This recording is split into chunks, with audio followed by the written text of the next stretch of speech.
First Samurai, a game featuring a shirtless, sword-wielding hero, the young samurai. One day, a demon king arrives and razes your village to the ground. You're the only one left, and with the help of a wizard, you're sent to the future with a magic sword to avenge the death of your master. Now you might think that this is the cue for some relentless slashing, but at first you're unarmed and have to use a number of karate moves to kill these flying bats, collecting their floating spirits which will increase your magical energy.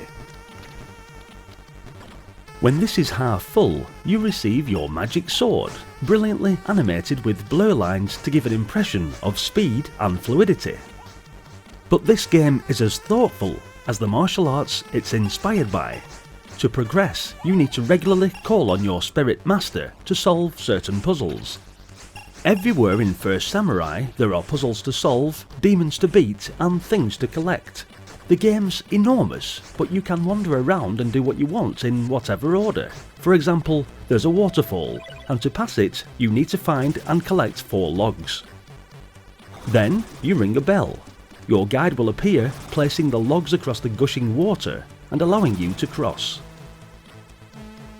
As well as dispatching baddies, your magical sword can be used to dig through destructible walls in the landscape. Another function of the sword is that it saves your samurai's life when you lose all physical energy. Instead, some magical energy is transferred to physical, and the sword is lost. As well as performing superbly animated combat moves, the hero crouches, jumps and climbs walls while exploring the caverns of the multi-directionally scrolling levels. Like the others that follow it, this is truly vast, reminiscent of Turrican, as is the quality of the graphics. Amazingly, programmer John Williams has managed to duplicate the Amiga version's massive map. Talking about the Amiga version, be a shame of me not to showcase this version too. It looks gorgeous, it sounds amazing, it calls for strategy, planning and careful thought, as well as mindless hacking. And it rewards effort admirably with the aid of a unique code-saving system, similar to that employed in Gods, another classic game covered on the channel for the Commodore Amiga.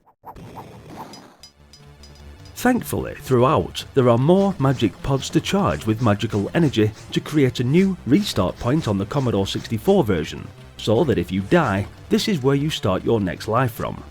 Portions can also be found to return you to the last restart, saving a lot of backtracking while exploring. Teleporters also come in useful. It goes without saying that First Samurai is definitely getting a big thumbs up and finding itself a rightful place in the cheeky Commodore Gamers Top Picks playlist on the channel. Check that out for other recommendations, and I'm sure you'll agree with me with respect to the other games that sit alongside this.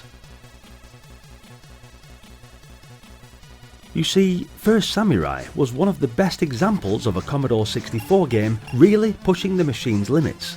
But then again, with it being such a late game in the C64's life cycle, there might have been many who only played the Amiga version, or missed it completely. Each level is huge, a veritable cartographer's dream, and all of you who think that First Samurai is just another beat-em-up are wrong. There are plenty of puzzles to exercise the old grey cells, and a plethora of collectible items to utilise. Definitely get this one fired up and give it a whirl.